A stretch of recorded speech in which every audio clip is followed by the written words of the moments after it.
My name is Elena Crow, and I'm 36 years old. 6 Christmases ago, I walked away from a family that quietly erased me. No phone calls, no cards, not even a polite "Are you okay?" I became a ghost while still breathing. So when I crossed the threshold of the Crow estate this winter, I wasn't there to heal old wounds. I arrived with proof, with a screen, with a truth they never expected, and with a name they tried and failed to forget. They didn't know that while they traded champagne and secrets, I was building something real. They didn't know that the quiet woman standing near the doorway was about to become the loudest moment of the night. Before we continue, where are you watching from today? Drop your city in the comments. And if you've ever been overlooked by family, legacy, or people who mistook silence for weakness, hit subscribe. Because what happened next? Let's just say they never forgot the gift I brought. The snow had been falling nonstop since I passed the Welcome to Maplewood Heights sign. By the time my car rolled up the curved driveway, the world felt muted, everything softened, except the tension between me and that house. From the outside, the Crow estate still looked flawless. Evergreen wreaths in every window, warm white lights wrapped tightly around the stone columns, a towering 12-foot Christmas tree glowing through the front parlor windows.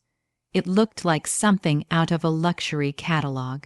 But beauty can be cold, and this house had mastered that. The last time I stood on this porch, I was 30. I'd flown home expecting a birthday celebration, balloons, dinner, laughter. Instead, my younger brother Logan needed money again. The party was canceled, catering withdrawn. My birthday dissolved into silence. No one apologized. They just said, "You understand, right?" This time, I didn't knock. I walked in. The heat inside hit instantly, not warmth, but engineered comfort. Vents humming through walls designed to impress. Soft instrumental carols drifted down the hallway, elegant, forgettable. I followed the sound into the main living room where the entire Crow family stood arranged like a magazine spread. Designer suits, pearls, perfect smiles with nothing behind them. My mother turned first. "You're here." No hello. No hug, not even a glance at the neatly wrapped gift bag in my hand. "Nice to see you too, Mom," I said evenly, setting the bag on the marble console. My sister-in-law Vivian glided over in a velvet dress that probably cost someone's rent for a year. "Elena, you look different." "Thank you," I replied. "That was intentional." My father stared into his whiskey. Logan nodded at me like we'd crossed paths at a parking lot. I nodded back, let them set the tone, they always did. But tonight, I wasn't adjusting my voice to match theirs. Dinner was announced moments later. The dining room looked like a private cathedral. A long oak table, dressed with holly runners, crystal glasses, and candles flickering in perfect rhythm. Place cards were already set. I saw it immediately. A small white card in scripted lettering. Children's table. I paused. "I think there's been a mistake," I said calmly, lifting the card. My mother didn't look up. "The main table is full." There were clearly 2 empty chairs. "I'm not a child," I said. "You've been gone a long time," Vivian added lightly, sipping champagne. "You can't expect everything to stay the same." "I'm not expecting anything," I replied. "I'm just taking my place." I set the card aside and moved toward the main table. For a moment, time froze, then Logan smirked. "She can sit over there," he said, nodding toward the smaller table. "With the kids." Silence shattered. "That's enough." My mother snapped. "So was trying to seat your adult daughter at the kids' table," I replied. Logan winked, his sarcasm sharper than before. I sat down anyway. No one stopped me. Dinner resumed like nothing had happened, but I felt the glances. Measuring, recalculating, they still didn't know. Later, the living room transformed into a staged holiday scene. Stockings embroidered with initials, imported garlands, candles burning perfectly still. The massive tree sparkled like it had rehearsed. Gifts were stacked neatly beneath it, red wrapping for Vivian, blue for Logan, silver for the grandchildren. No gold, gold was mine. I hadn't expected it, but the absence still spoke. One by one, they opened presents.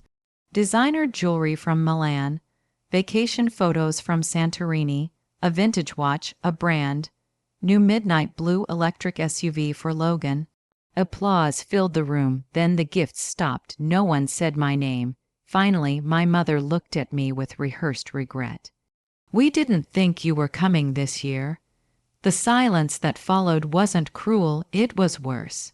Polite pity. I stood slowly. "It's all right," I said calmly. I brought my own gift.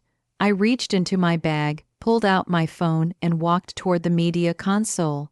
"Does this still connect wirelessly?"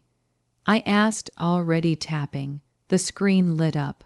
A clean white slide appeared. A black hand, gold logo, Orion Dynamics. The next image loaded. Me in a tailored graphite suit, shaking hands with Daniel Mercer, CEO of Etha Global, standing in front of a glass headquarters in Vancouver. Text appeared in the corner. Strategic partnership announced. Elena Crow, Chief Operations Officer, Orion Dynamics. My father froze mid-motion. My mother nearly spilled her wine. Vivian's smile collapsed. Logan blinked twice. I didn't speak yet. I let the image breathe, then I clicked. Slide 2 appeared.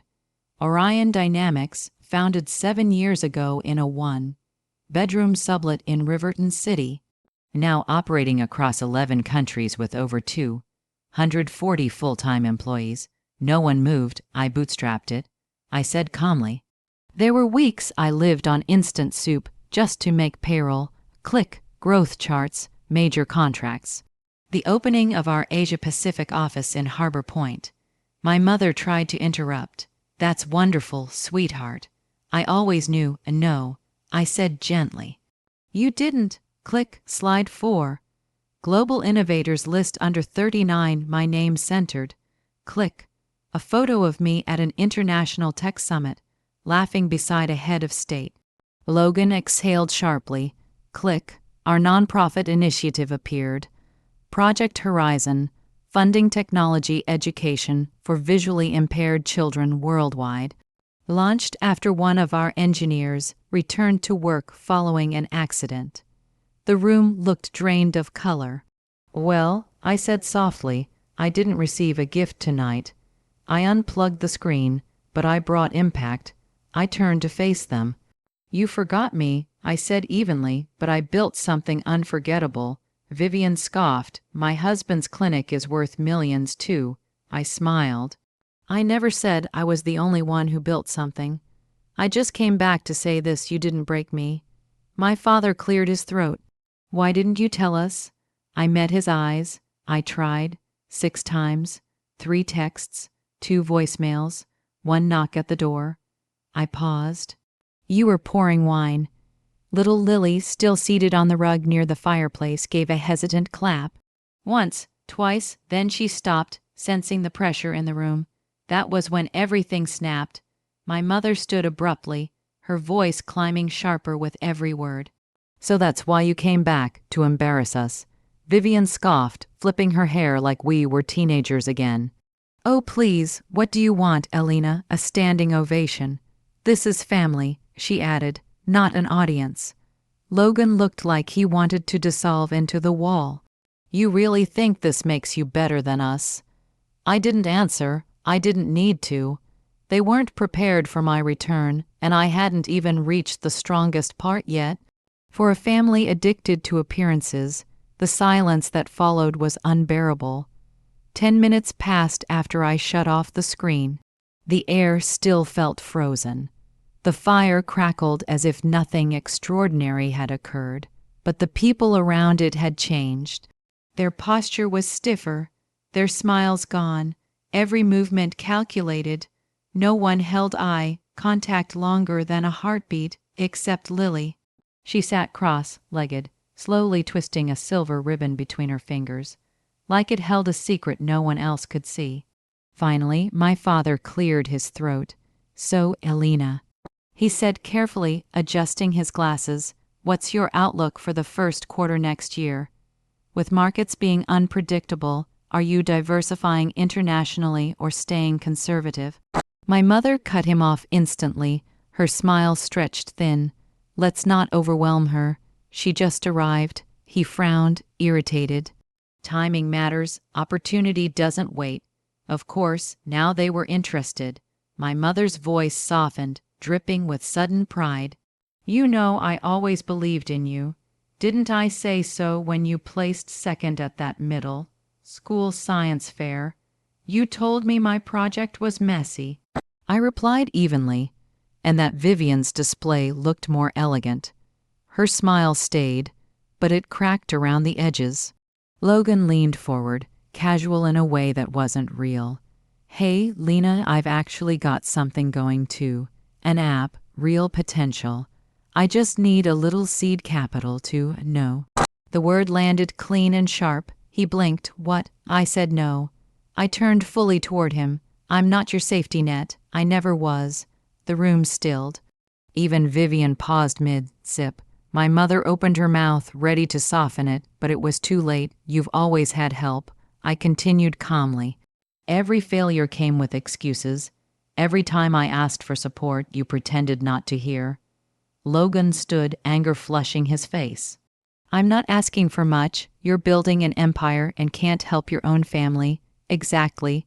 For the first time in his life, Logan was told no, with no appeal, no override.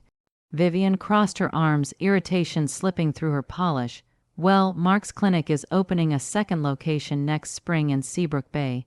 Big fundraising gala, serious investors." "That's great," I said sincerely. "Tell him congratulations." She looked disappointed that I didn't compete. My mother clapped her hands, desperate to regain control. "We should host something. Invite the board, the social circle.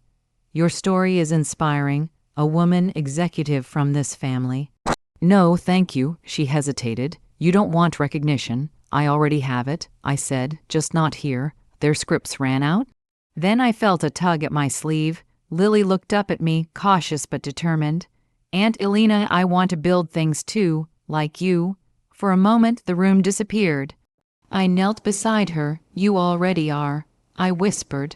I saw it then, the same spark I once had before it was buried under favoritism and neglect.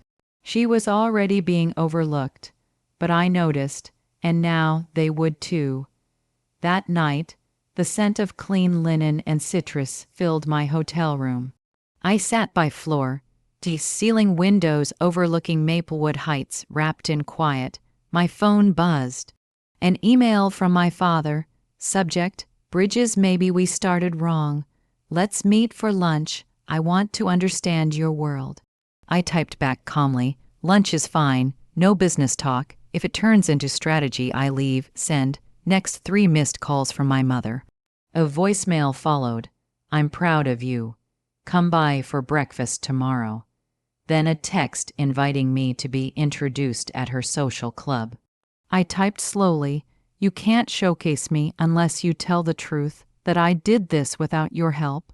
You don't get to rewrite it now. Send." Vivian forwarded an article about her husband. No message. Classic. Logan said nothing at all. His silence explained everything. I opened a browser tab I prepared days earlier. A STEM discovery kit for girls aged 8-12. Gift wrap added.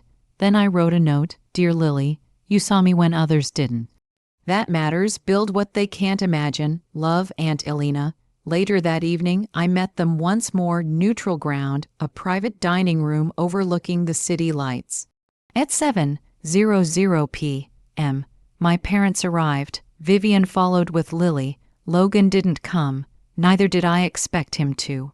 A close friend, Jenna, joined me. No hesitation, no agenda. I stood. "This isn't about guilt," I said evenly. "It's about truth." They listened. "I forgive you." I continued, "But I don't forget." Lily stepped forward and handed me a drawing, a bridge.